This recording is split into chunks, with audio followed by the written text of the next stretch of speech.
복된 안식일 우리 이 예배에 참석하신 모든 분들 환영합니다. 하늘의 크신 은총이 함께 하시기를 주의 이름으로 축원하고 또 우리 유튜브로 참여하는 우리 모든 분들의 삶 가운데도 하늘의 평강이 동일하게 함께 하시기를 주의 이름으로 축원합니다.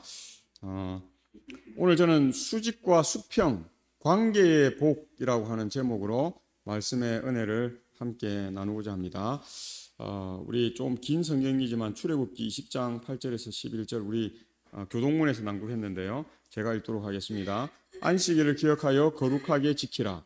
엿새 동안은 힘써 내 모든 일을 행할 것이나 일곱째 날은 내 하나님 여호와의 안식일인즉 너나 내 아들이나 내 딸이나 내 남종이나 내 여종이나 내 가족이나 내 문 안에 머무는 객이라도 아무 일도 하지 말라. 이는 엿새 동안에 나 여호와가 하늘과 땅과 바다와 그 가운데 모든 것을 만들고 일곱째 날에 쉬었음이라. 그러므로 나 여호와가 안식일을 복되게 하여 그 날을 거룩하게 하였느니라. 오늘 우리가 이 말씀을 우리의 신앙뿐만 아니라 우리 사회적인 차원에서도 그래서 우리 직장에서도 우리의 가정에서도 우리의 어떤 관계 가운데서도 이 말씀이 자리 잡아야 한다 하는 것을 우리가 볼 수 있습니다. 제가 오늘 주보에도 이렇게 실었는데요. 주보에 보면 그 유명한 아브라함 조수아 헤셀 랍비죠. 유대인이면서 랍비이면서 신학자입니다. 이 아브라함 조수아 헤셀이 그의 안식이라고 하는 책이 있는데 그 책에 보면 안식이라고도 하고 안식일이라고도 하는데요. 그 책에 보면 이런 이야기를 하고 있습니다. 안식일을 생명을 위해 있는 날이다. 안식일은 평일을 위해 있는 것이 아니라 오히려 평일이 안식일을 위해 있는 것이다. 그래서 안식일은 삶의 막간이 아니라 삶의 절정이다. 일곱째 날은 강산과 같아 그 속에는 시간 속에 궁전을 지을 수 있는 영의 보석들이 들어있다. 그 속에서 인간들은 하나님과 친해지고 하나님을 닮는 것에 닿기를 갈망한다. 그렇게 말합니다. 그래서 이 아브라함 조시아 헤셀은 안식일을 시간 속의 궁전 그렇게 이야기했습니다. 우리가 돈 많은 사람이 하늘에 간다면 돈을 많이 벌어야 되겠죠. 가장 높은 직위에 있는 사람이 하늘나라 간다면 우리가 높아지려고 노력해야 되겠죠. 명성이 있는 사람이 되기 위해서는 우리가 가수가 되든지 어떤 문학가가 되든지 어떤 그런 것들이 되어서 유명해져야 되겠죠. 근데 우리가 잘 알고 있는 복음성가에 돈으로 하늘나라 갈 수 있다고요? 못 가요. 우리가 어떤 그런 것 잘생겼다고 하늘나라 갈 수 있나요? 없어요. 그건 못 가는 것입니다. 하늘나라는 오직 믿음으로 가요. 그 믿음은 시간 속에 세워져 있는 그 궁전을 통해서 우리가 갈 수 있는데 시간 속에 세워져 있는 궁전이 무엇이라고요? 안식일이라고 하는 것입니다. 그래서 연애신을 읽어봐도 대쟁투의 시금석, 개쟁점이 되는 것은 안식일이에요. 안식일을 지키느냐 일요일을 지키느냐가 어떻게 해요?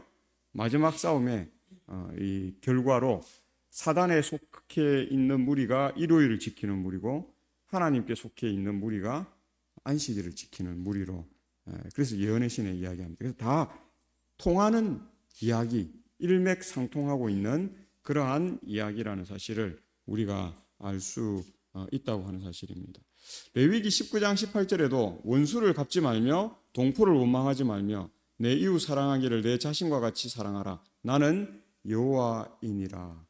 하나님이 왜 그냥 죄를 지은 우리를 그냥 멸망시키고 새로운 존재를 창조하시면 가장 쉬운 일인데 하나님께서 이에 있어서는 창조의 행위가 가장 쉬운 거예요.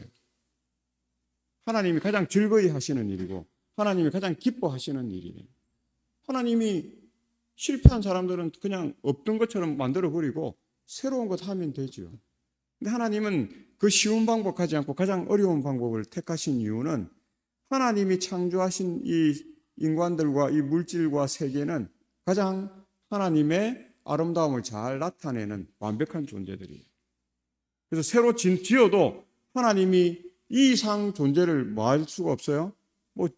똑같은 존재를 지을 수밖에 없는 것이죠.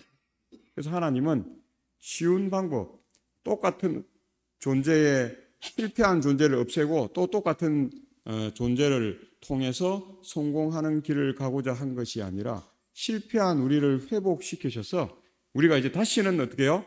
죄라는 부분에 우리가 어떤 유혹을 받지 않고 또 죄라는 부분에 어떤 우리가 이것도 좋은 것이 아닐까라고 오해하는 소지를 완전히 없애는 가장 힘들고 어려운 길을 가기를 원하셨다는 것입니다. 하나님 마음에 원수 갚는 일과 원망하는 일과 뭐 이런 것들이 있었다면 그렇게 할 수 없죠. 하나님은 사랑의 하나님이시기 때문에, 공의의 하나님이셨기 때문에 하나님이 이 일을 가능하게 하신 선택을 하신 것이고, 또 하나님이 말로만 사랑하라 사랑하라 했다면 이 일을 하나님이 택하지 않으셨을 것입니다. 그런데 우리에게 내 이웃 사랑하기를 내 자신과 같이 사랑하라 하신 그분이셨기 때문에 그분이 그 일을 위해서 가장 어려운, 가장 오래 걸리는, 또 하나님에게도 가장 선택하기 힘든 그 일을 택했다 하는 것입니다. 저도 인생을 살아보니까요, 힘든 길로 가는 게 좋아요. 때로는 뭐 욕을 먹기도 하고, 때로는 뭐 무시당하기도 하고, 때로는 뭐 이상한 오해를 받기도 하고 그래요. 그런데도 불구하고 그 어려운 길을 가면 결과적으로 꼬일 것 같은 길들이 쫙 펴집니다. 그 예수님의 방법이에요. 쉬운 길을 자꾸 찾기 시작하면 인생이 어떻게 해요? 그 순간은 모면할 수 있어요. 그러나 그게 계속 더 꼬이고 더 꼬이고 더 꼬여가지고 어떻게 해요? 처음에는 그냥 착 부러뜨릴 수 있을 것 같았는데 나중에는 어떻게 해요? 우리 힘으로는 결코 부러뜨릴 수 없는 그 일이 될 수밖에 없다 하는 것입니다. 그래서 우리가 인생을 살 때 그리스도인이라면 우리가 쉬운 길을 가려고 하지 마시고 어려운 길, 고난의 길, 또 예수님을 드러낼 수 있는 그 길을 우리가 택해서 가다 보면 처음에는 뭐 앞이 안 보이고 처음에는 뭐 안개가 쫙 칠흑 같은 그런 것들이 쫙 앞에 놓여 있어서 희뿌연한데요. 그것이 점점 우리의 목표에 가까이 가기 시작하면 그것이 어떻게 해요? 밝아지고 어느 순간 빗줄기가 조그맣게 이렇게 보이는데 뭐 엘리야나 이런 사람들처럼 그냥 손바닥만한 구름인데 나중에 그게 어떻게 해요? 엄청난 비구름이 돼서 장마구름이 되는 그런 삶으로 나아갈 수 있게 된다 하는 것입니다. 그래서 선지자가 비가 한 방울 두 방울 떨어지는 걸 보고 달려가는데 칼 루이스보다 빨리 달려가잖아요. 우리의 인생이 그런 인생이 되길 바랍니다. 그렇게 될 수 있습니다. 하나님께서 그 방법을 가셨고 우리도 그 방법을 따라오라고 하시는 것입니다. 그래서 이사야 1장 17절로 18절에 선행을 배우며 정의를 구하며 학대받는 자를 도와주며 고아를 위하여 신원하며 과부를 위하여 변호하라 하셨느니라. 사실 이거 인생 살 때 별 도움 안 되는 거예요. 그렇죠? 뭐 이런 거 말라 하겠노? 우리가 이렇게 생각할 수 있는데 해보면 우리의 인생이 바뀝니다. 우리의 삶 자체가 바뀌는 그러한 삶이 된다는 것입니다. 여호와께서 말씀하시되 오라 우리가 서로 변론하자. 너희의 죄가 주홍 같을지라도 눈과 같이 휘어질 것이요 진홍같이 붉을지라도 양털같이 희게 되리라. 너희가 즐겨 순종하면 땅의 아름다운 소산을 먹을 것이요. 그렇게 말하는 것입니다. 느부갓네살은 이렇게 생각했습니다.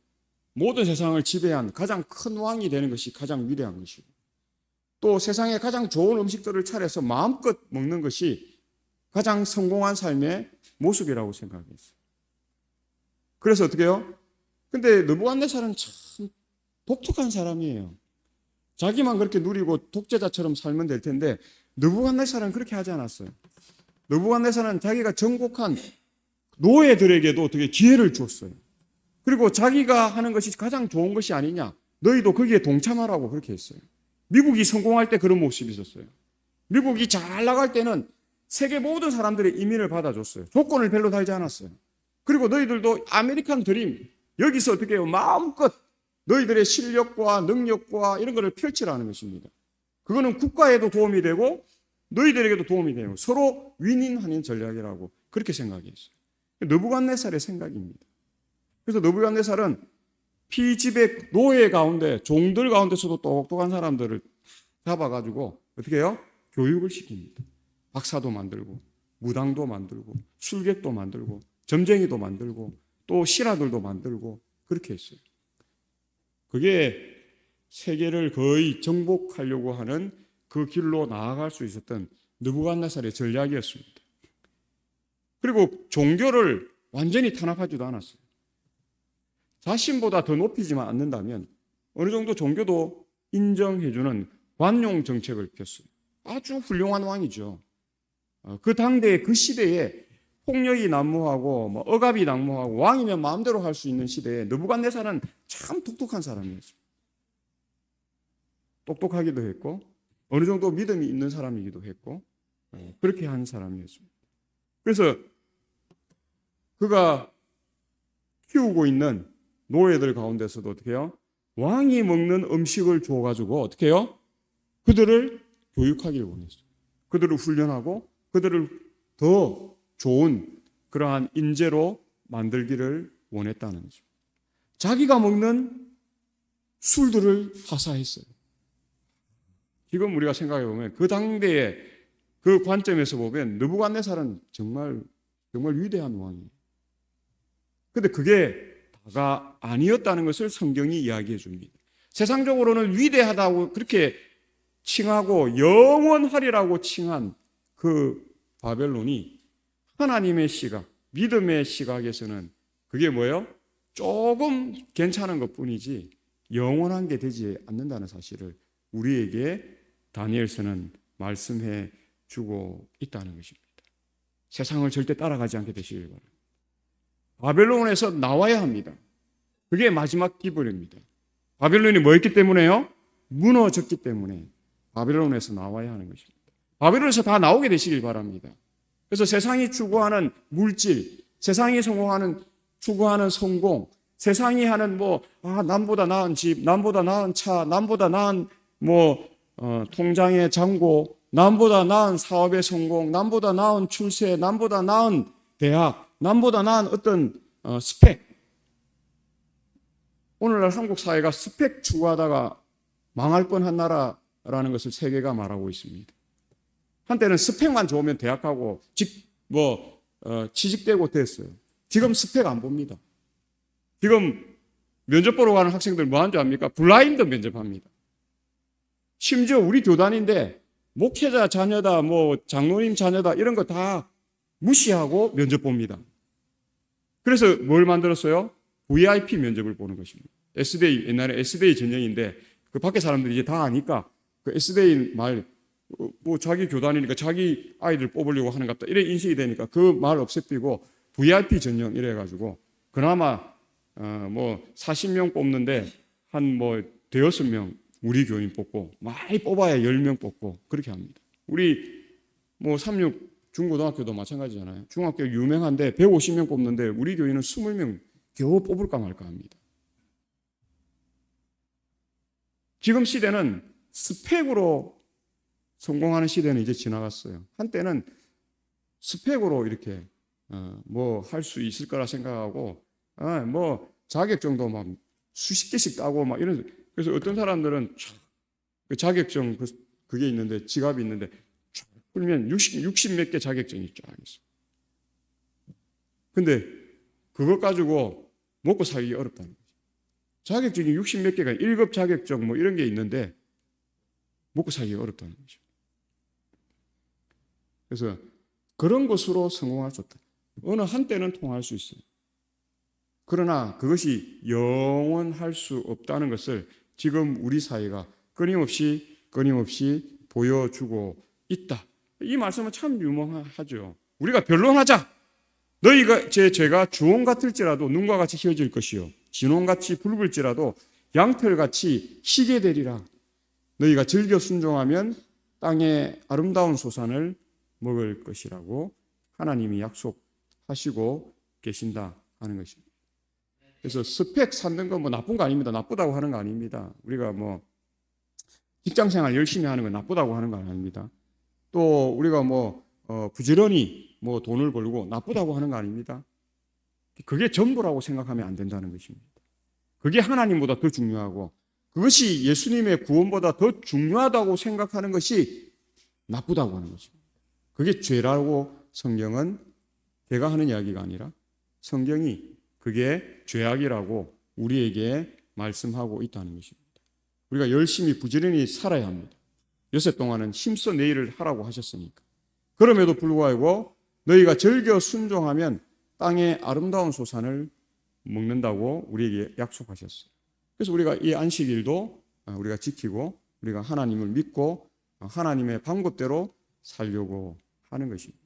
세상 방법으로 그것은 잠시 어느 경점까지는 우리가 이룰 수 있으나 우리가 태어나서 죽는 날까지 그 삶을 영위할 수 없다 하는 것을 우리가 알기 때문에 그 부족한 부분들을 우리가 즐겨 순종하면서 먼저 하나님의 그분의 나라와 그분의 의를 구하는 삶이 우선될 때에 하나님께서 우리에게 복을 주셔서 우리가 하는 생업과 우리가 하는 모든 생각들과 우리가 하는 행위들 위에 하나님이 함께 하실 것이다 하는 것입니다. 그래서 서중윤이라고 하는 시인이 사랑한다는 것으로라고 하면서 참 사랑은 무엇인가 하는 것을 우리에게 말해주고 있습니다.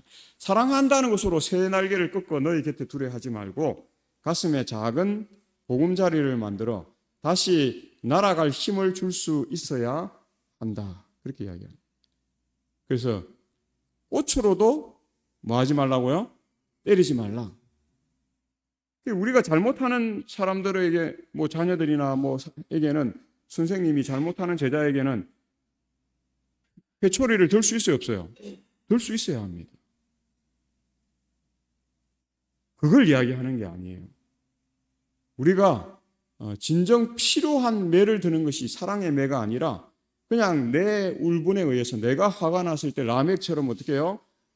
자기 상처 때문에 사람들을 죽이고 하는 일들을 하지 말라는 것입니다. 맞는 사람이요. 제자들이 저도 학교 다니면서 선생님들한테 많이 맞아봤는데요. 이 선생님이 사랑으로 나를 때리는지 나를 정말 잘 교육하기 위해서 나에게 어떤 선생님이 야구방망이로 때리고 그렇게 해요. 그래서 물론 저희들이 잘못했죠. 자습 시간에 도망 나와가지고 만화방에 가서 만화를 보다가 저희 친구들 10명이 잡혔어요. 지치죠. 뭐 한 10시 반까지 자습을 하니까 하루 이틀도 아니고 매일 그렇게 하니까요. 그러면 10시 반에 마치면 막차 11시 뭐 한 몇 분까지 막차가 있잖아요. 11시 한 15분 뭐 그러면 부지런히 내려와갖고 해야 집에 가요. 조금 우리가 뭐 딴짓하고 오라면 차 놓쳐요. 제가 집에 걸어온 적도 있어요. 한 5시간 걸어가지고. 차가 없어가 택시 탈 돈도 없고. 그래서 우리 친구들이 만화 보고 있다가 그 선생님한테 잡혀갖고 와가지고 야구방망이로 10대씩 맞았는데요. 맞은 것보다 옆에 제가 한 5번째 이렇게 탁 엎드리고 있었는데요. 저기서부터 맞으면 세워야 돼요. 한 대, 두 대! 막 이렇게 세고 있는데 10대 맞고 와 자꾸 오는데 와 그게 더 공포예요. 차라리 그냥 맞고 빨리 끝나면 되는데 저기서 으악 죽는 소리가 들리고 세 번째 갔는데 한 명이 기절을 했어요. 맞고. 선생님이 뺨을 때리고 물을 뿌리고 깨어나더라고. 저 갈싸! 선생님도 화가 안 풀려가지고 그러고 맞았는데 10대 와 차라리 맞고 나니까 좀 낫더라고. 맞고 나니까 그냥 후련한데 4명이 저 앞에서 맞는데 와 제가 막 그냥 막 미칠 것 같아요. 한 사람도 기절하지. 친구 한 명은 기절해. 야 저렇게 때리나? 선생님 막 울분이 나가지고. 그런데 어떤 선생님은 그렇게 때려도 이 선생님이 정말 나를 생각해서 때리는구나. 그렇게 느껴지는 매가 있어요. 그거는 선생님 원망하지 않습니다. 내가 이제 더 잘해야 되겠구나. 내가 열심히 해야 되겠구나. 선생님이 얼마나 답답했으면 그렇게 눈물로 나를 이렇게 지도 편달하고 계신가. 그렇게 생각하는 것입니다. 그래서 그런 의미에서 사랑한다는 것으로 새의 날개를 꺾고 너의 곁에 두려워하지 말고 가슴에 작은 보금자리를 만들어 다시 날아갈 힘을 줄 수 있어야 하는 그것이 참 사랑입니다. 이 삶이 더 어려워요. 차라리 매질하고 막 화날 때 화풀이하고 막 그게 더 편해요. 근데 결국 누구는 이렇게 됩니까? 사랑하는 사람은 이렇게 됩니다. 그러나 힘들지만 그렇게 막 마음을 썩이고 막 그렇게 하지만 그래도 그 날개를 회복해서 힘을 얻어서 그가 살아갈 수 있도록 해주고 나면 뒤에 뭐가 있습니까? 보람이 있는 것이죠. 감사함이 있는 것이죠. 그리고 야, 내가 내 인생을 허투루 살지 않았구나 하는 것을 우리가 느낄 수 있게 한다는 것입니다. 그래서 출애굽기 20장 6절에 나를 사랑하고 내 계명을 지키는 자에게는 천대까지 은혜를 베푸느니라 그렇게 이야기합니다. 그래서 이 천이라고 하는 숫자는 그냥 우리가 따지는 하나, 둘 이렇게 천이 아닙니다. 이것은 이 성경에서 상투적인 표현으로 하는 끝이 없는 천이라고 하는 사실이에요. 그래서 성경에 열, 백, 천 이런 게 나오는데 숫자적인 군대 용어로 천부장 할 때 그 천자는 그 천부장 맞습니다. 또 백부장 할 때 그 백은 백 그게 맞아요. 근데 이 본문에서 나오는 이 용어들은 천대라는 것은 정해져 있지 않은 이 무한대의 그것을 이야기하는 천자라는 것을 우리가 봅니다. 그래서 이런 용어들이 잘 사용됩니다. 그래서 3, 4대까지 할 때 그 3, 4대는 진짜 3, 4대죠. 하나님이 그 3, 4대라는 것은 뭐예요? 하나님의 노하심이 그렇게 길지 않다는 것입니다. 하나님의 사랑과 공의에 비해서는. 하나님의 공의의 사랑은 영원한데 하나님의 화는 얼마 가지 않는다 하는 이야기를 우리가 하고 있습니다. 우리가 뭐 할 때요? 하나님을 사랑하고 하나님의 계명을 지킬 때에는 하나님은 그 적시도 뭐예요? 하나님의 노하심을 거두는 그러한 분이시라는 사실을 우리가 보는 것입니다. 근데 우리가 여러 사람들, 삼손이나 여러 사람들을 보지 않습니까?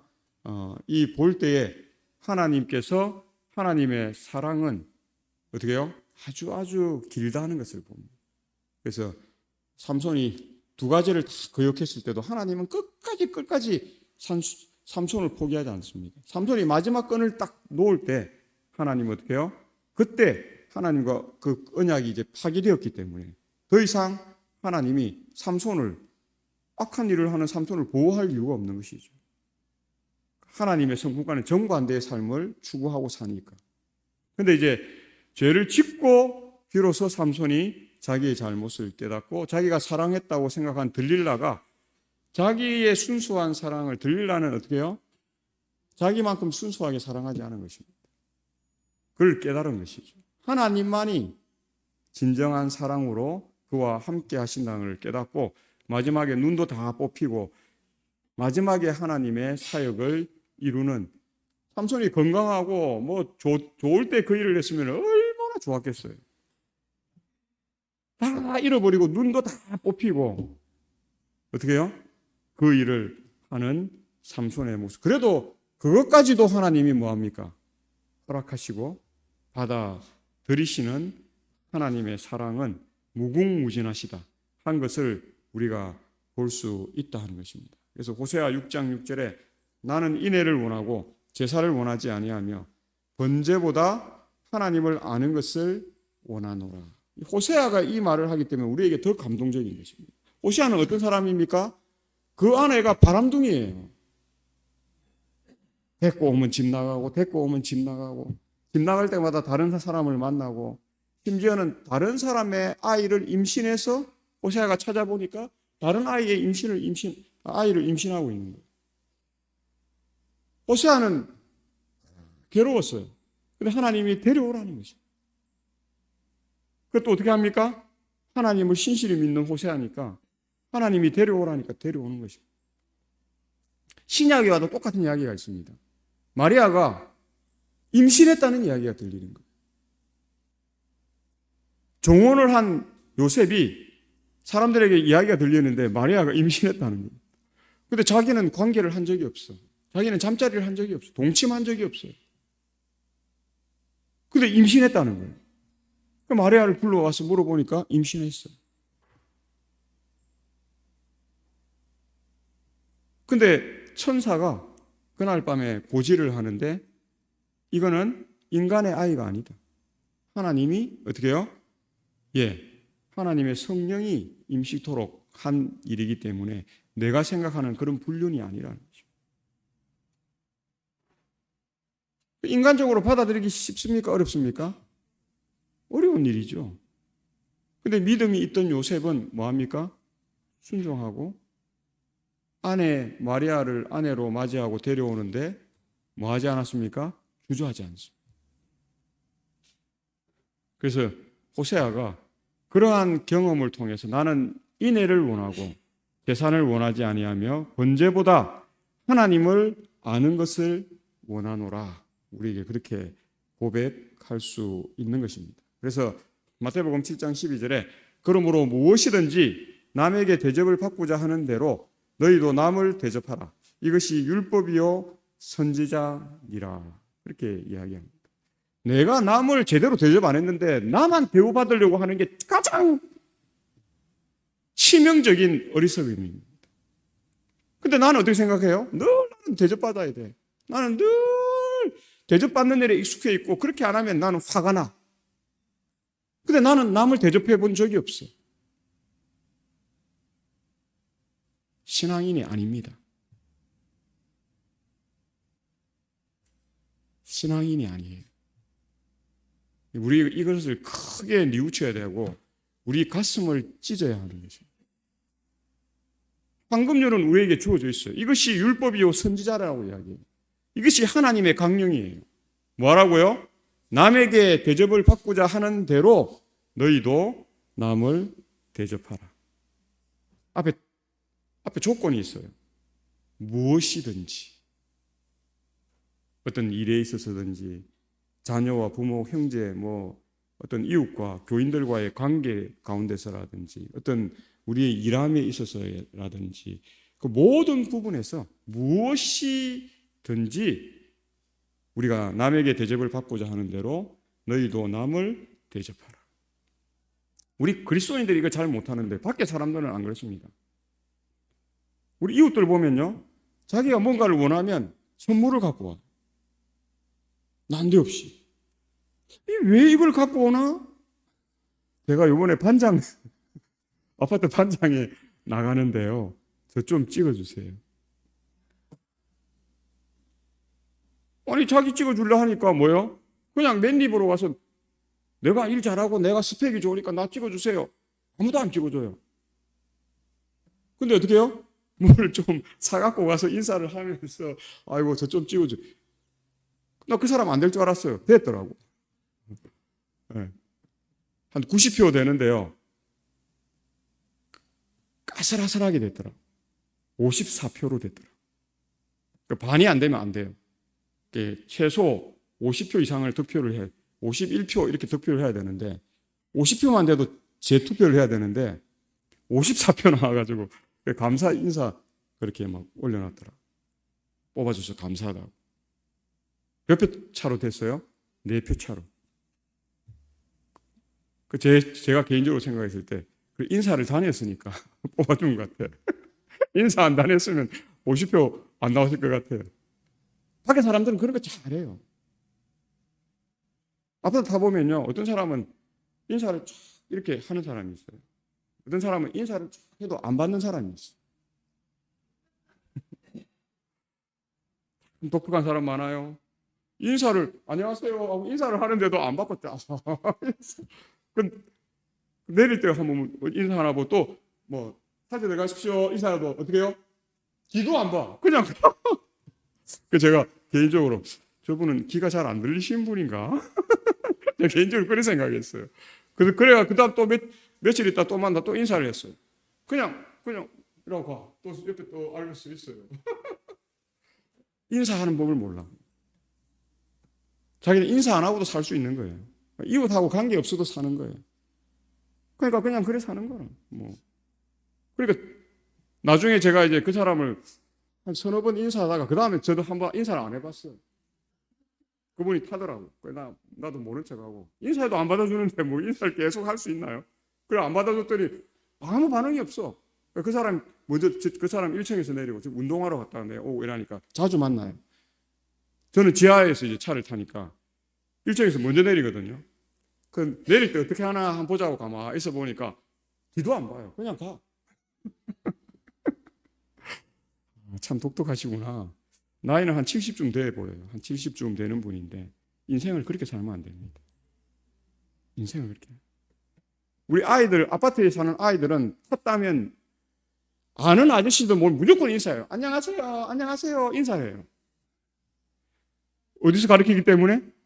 예, 유치원이나 학교에서, 초등학교에서는 가르쳐요. 근데 언제쯤 되면 인사를 또 잘 안 하냐면 고2나 중2나 이쯤 되는 애들은 딱 타면은 탈 때 그냥 이렇게 먼저 잘 인사를 안 해요. 그래서 내가 안녕하세요 인사하면 그리고 내릴 때 먼저 인사를 받았잖아.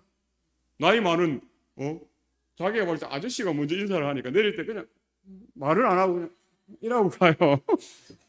근데 다음에 보면 인사해요. 그 애들이. 다음에 보면 반드시 인사해요. 그 제가 아파트 엘리베이터 타거나 뭐 이러면서 그런 거 많이 하거든요. 보면 일부러 막 그렇게 하고 어떤 뭐 분들은 뭐 짐 들고 오면 아이고 들어줘서 아이고 제가 내려드리겠습니다. 내려드리기도 하고 그러거든요. 그 짐 들고 온다고 인사할 겨를도 없고 저도 제 짐 받아 다음 보면 인사 깍듯하게 합니다. 그때 짐 들어줘서 감사하다고 하고. 정상적인 사람이라면 그렇게 돼야 되는 거죠. 근데 서너 번 인사해도 안 받는 사람은 그거는 이 인생 관계, 이 사람들과의 관계에서 어떤 문제가 있다. 예. 안 그래도 제가 물어볼까 했는데 그분은 딱 그 자세 자체가 내한테 말 걸지 마라. 내한테 딱 타면 딱 보통 보면 옆에 보면 그분은 그런 느낌이 있어요. 그래서 제가 일부러 말도 잘 안 겁니다. 그냥 처음 몇 번 인사하다가 이건 아니구나 그런 생각이 들더라고요. 근데 이게 황금률이라고 하는 것입니다. 황금률. 내가 대접받고자 하는 대로 너희도 남을 대접하라 하는 것입니다. 그래서 이 황금률은 그리스도인이 동료 인간을 취급하는 방법은 신앙의 진위를 가려내는 시금석이다. 마태복음 뭐 이런 이 황금률은 10계명 중 이 5번째부터 10번째 계명의 의무를 요약하고 있다. 그리고 그것은 우리의 이웃 사랑에 대한 위대한 원칙의 또 다른 성명서이다. 그렇게 이야기합니다. 그러면서 황금률을 생활의 실제 규율로 삼는 자들이 영광의 왕국에 들어가기를 기대할 수 있음을 본다는 것입니다. 동료 인간에 대한 우리 태도는 하나님에 대한 우리의 태도의 확실한 지표이기 때문이다. 그렇게 이야기합니다. 내가 평생 신앙하는데 한 사람에게도 전도를 하지 않아. 그러면서 나는 뭐라고 생각한다고요? 전도는 참 어렵습니다. 그거는 자기에 대한 위선이에요. 위선. 한번 노력해 보십시오. 한번 노력해 보면 우리가 전도할 수 있습니다. 시간이 아무리 많이 걸려도 우리가 노력하고 우리가 그 일을 실천하면 반드시 그 일은 결과를 나타내는 것입니다. 황금률이에요. 무조건 오라고 한다고 오지는 않아요. 때로는 어떻게 해야 됩니까? 밥도 사줘야 되고 그분이 필요하는 거. 야 오늘 내 쇼핑 가는데 아무도 같이 갈 사람 시간이 다 없단다. 근데 니하고 별로 안 친하지만은 니라도 오늘 좀 같이 나하고 좀 쇼핑 갈 수 없겠나? 니 바쁘나? 사실 내가 바쁜데 그날. 그래도 그것은 좀 미룰 수 있는 그런 거예요. 그럼 어떻게 해요? 나도 오늘 사실 약속이 좀 바쁜 일이 있는데 그래 같이 갈게. 그런 것들이 필요하다는 것입니다. 그런 거 없이 야 교회 한번 와봐라. 안 온대. 땡. 전도 어렵습니다. 힘듭니다. 안 통합니다. 그런 것은 이 황금률이라는 것은 우리가 대접받기 위해서 어떻게 해요? 그들을 먼저 대접하고 우리가 그들을 예수님께로 이끌기 위해서 그들의 필요한 그런 일들을 보고 내가 어떻게 해요? 시간이나 내가 어떤 그 물질을 통해서 도울 수 있는 부분은 도움으로 그 마음을 얻게 되면 비로소 어떻게 해요? 예, 비로소 쉬워지는 게 전도예요. 이 황금률대로 하지 않으면 전도만큼 어려운 게 없어요. 내가 준 게 없는데, 내가 관심 가진 게 없는데, 내가 그의 그 모든 뭐 어떤 답답함이나 이런 것들을 어떻게 해요? 함께 나눈 적이 없는데. 그래서 예수님이 뭐라고 했다고요? 서로 민걸하고 섞이고 어떻게 해요? 그들을 도와주고 또 때로는 들어주고 함께하고 한 후에 그러면 이제 그 필요를 압니다. 아, 이럴 때 이 사람을 교회로 이끌어야 되겠구나. 살다 보면 그게 느껴져요. 갑시다. 그때는 두말 안 하고 따로. 우리가 자꾸 그런 훈련이 돼야 돼요. 그냥 내가 장로니까 네가 내 부인인데 교회 안 나오면 내가 뭐가 되겠니? 이렇게 해가 교회 안 나옵니다. 내가 교회를 40년 다녔는데 네가 좀 교회를 나와야 되지 않겠니? 이렇게 해가 교회 안 나옵니다.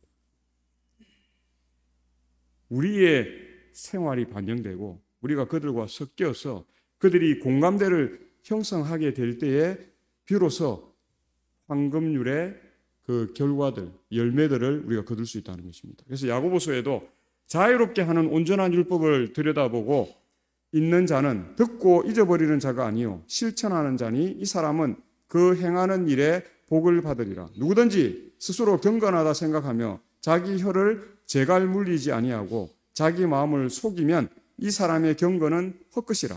하나님 아버지 앞에서 정결하고 더러움이 없는 경건은 곧 고아와 과부를 그 환난 중에 돌보고 또 자기를 지켜 새 속에 물들지 아니하는 그것이니라. 어제도 우리가 뭐 절제 또 인내하고 참고 견디고 이런 이야기 했는데 오늘도 그 이야기 나오죠.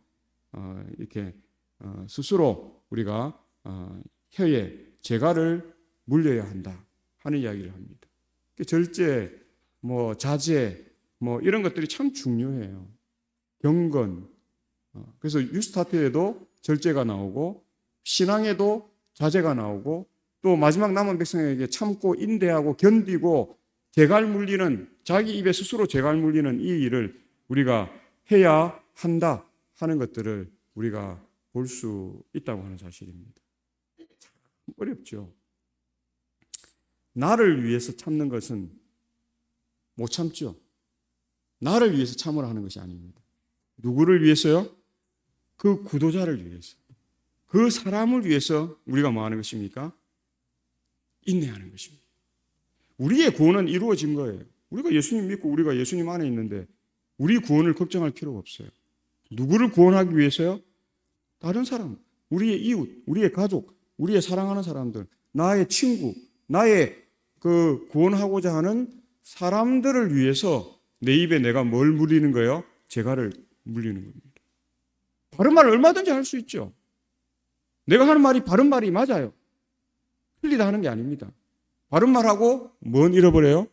영혼은 잃어버리는 것입니다. 그래서 사도 바울이 깨달은 것이죠. 그래서 아덴에 가서 뭐 그 철학자들에게 아무리 옳은 말 해봐도 그 사람들도 맞다요. 당신 말이 옳다고. 야, 당신 생각이 정말 탁월하다고. 그리고 나서 어떻게 해요? 다 돌아가는 거. 하나님은 아무도 안 믿는. 예수님을 아무도 안 믿는 것입니다. 그래서 사도 바울이 그들을 바꾸려 하지 않고 누구를 바꿨어요? 자기 자신을 바꿨어요. 뭐 하기 위해서요? 전도하기 위해서. 선교하기 위해서. 영혼을 구원하기 위해서 자기 입에 재갈을 딱 물린 것이지 자기 말이 틀렸기 때문에 재갈 물린 게 아니에요. 우리 바른 말 하는 사람들이 많은 사람들에게 상처를 줍니다. 바른 말이 나쁜 게 아니에요. 그게 잘못했다는 게 아니에요. 근데 그게 너무 직선적이기 때문에 나는 이게 바르다 생각하니까 창으로 그걸 쫙 꽂아비는 거예요. 그러니까 그거를 녹여서 이야기하면 얼마든지 알아듣고 할 텐데 어제 우리 뉴스타트 가는데 그 교수님 하다 어떻게 하신 분이 그런 이야기 하더라고요. 잔소리가 많아. 나 듣기 싫다. 내가 이 나이에 그런 거 듣고 살아야 되나? 저 깜짝 놀랐어요. 그 바른 말이죠. 틀린 말 아니죠. 그 의자 좀 바로 해갖고 이렇게 의자가 요래되어 있으니까 힘드니까 아니 너무 있으니까 힘드니까 조금 올리라. 그 이야기 얼마든지 바른 말이고 할 수 있는 이야기잖아요. 근데 그 교수님 반응이 어땠어요? 제가 바로 그 앞에 앉아 있었거든. 내가 깜짝 놀랐어요. 그게 세상이에요. 맞는 말이에요. 바른 말이에요. 근데 듣기 싫다 하잖아요. 듣기 싫은데 계속 가서, 내가 뭐 틀린 말이야! 왜? 아무리 이야기해 보세요. 그분이 알아듣겠어요? 안 받아들이지. 근데 우리는 계속 그 이야기 하거든. 잘못됐어요. 그렇게 하면 안 돼요. 이렇게 해야 돼요. 이렇게 해야 돼요. 이렇게 해야 돼요. 또 우리 장모님도 그 이야기 했어요. 차가 서지도 않았는데 차를 빼고 있는데 문을 열고 내렸. 근데 그런 걸 장모님이 예측을 하고 차 세우고 나서 내리세요 했는데 그 이야기 듣고 그분이 차가 서지도 않았는데 내린 거예요. 장모님 내리자 말자. 화를 냈죠, 장모님이. 차가 안 서는데 내리면 어떡하냐고. 말귀를 왜 못 알았냐고. 근데 그분이 뭐라고 했습니까? 내가 다 알고 내가 내릴만 해서 내렸다고. 아무리 설명해 보세요. 아무리 화를 내보세요. 그분은 이미 작정하고 차가 안 서지만 내가 내리겠다고 생각하고 내렸기 때문에 아무리 이야기해도 안 됩니다. 누가 바꿔야 돼요? 우리가 바꿔야 하는 거죠. 그게 틀려서 바꾸는 게 아니에요. 그게 잘못돼서 바꾸는 게 아니에요. 바울이 우리에게 모범을 보이죠. 성경에 그런 이야기는 수없이, 제가 밤을 새서 하래도 할 수 있습니다. 수없이 많은 것들이라는 것입니다. 먼저 교인된 우리가 뭐 해야 하는 것입니까? 우리가 그걸 고쳐나가고 그 사람을 더 사랑으로 그렇게 바른 방법으로 나올 수 있도록 그렇게 하는 삶이, 그건 하나님이 우리에게 그렇게 하라는 것입니다. 우리가 그 방법을 받아들이는 그러한 일이 되어야 한다. 그래서 예수님께서 부정적인 개념을 긍정적으로 변형시킨 것은 주목할 만한 가치가 있다. 여기에 기독교와 모든 거짓 종교 체제들 그리고 참 기독교와 종교 형태를 갖추고 있으나 복음의 생명력을 부인하는 종교 사이에는 근본적인 차이가 나타난다. 황금률은 다른 사람들이 우리를 위해 해주기를 바라는 곧 최고의 이기적인 마음을 취하여 그것을 다른 사람을 위하여 우리가 해야 하는 곧 최고의 이타심으로 바꿉니다. 이것이 기독교 신앙의 절정입니다. 이것이 안식일의 의미예요. 이것이 예수님을 따르고 그분의 이름을 지니고 사는 자들 속에서 살아남는 그리스도인의 생명입니다. 예수님이 그냥 누가 평생 신앙하다가 어느 성경점에 딱 구원하면 돼요. 근데 그렇게 하잖아요. 매주마다 안식일을 줘. 우리가 뭐 하라고요? 세상 중심으로만 살지 말라는 것입니다. 그리고 어떻게 해요? 이 안식일의 의미, 세상과 함께하고 영적인 것이 얼마나 중요한가. 그것이 세상 여섯 날을 지배하는, 그래서 안식일에 거룩하고 복되고 또 어떻게 해요? 안식이 있는 삶으로 하나님께서 특별한 날로 이 날을 정하셔서 이 날을 어떻게 해요? 창조의 기념일 뿐만 아니라 우리의 예배일로 또 우리가 하나님과 온전히 관계하는 날로 이 날을 만드셨다. 이것이 기독교 신앙의 절정이에요. 근데 교회만 나와 앉아있으면 나는 구원받으니까 또 나는 뭐 내 할 일만 하면 뭐 내 신앙 뭐 하는 것이지 절대 그게 아닙니다. 그래서 캠벨 몰가는 마귀의 전략은 그와 맞서 싸워야 할 사람들끼리 서로 분열되게 만드는 것이다. 그렇게 이야기합니다. 분열이 그거죠. 내가 신앙하는데 이게 맞는데 이렇게 해야 돼. 내 이야기만 계속 하는 것입니다. 분열됩니다. 상대도 상대의 의견이 있어요. 물론 신앙의 연륜이 낮고 초신자들은 더 할 수도 있죠. 그렇기 때문에 초신자들에게 우리가 더 공을 많이 드릴 수밖에 없는 것입니다. 어느 정도 기존 신자들은 우리가 이렇게 이야기해도 이해를 합니다. 그런데 초신자는 이해를 못하죠. 그래서 마귀의 전략은 마귀와 맞서 싸워야 할 사람들끼리 서로 분열되게 만드는 일을 하고, 오늘날 교회가 가장 잘하는 일이 이 일이에요. 네 편, 내 편 전하죠. 나는 목사님 편이다. 나는 뭐 어느 장로님 편이다. 나는 어느 장로님 편이다. 나는 누구 편이다. 나는 누구 편이다.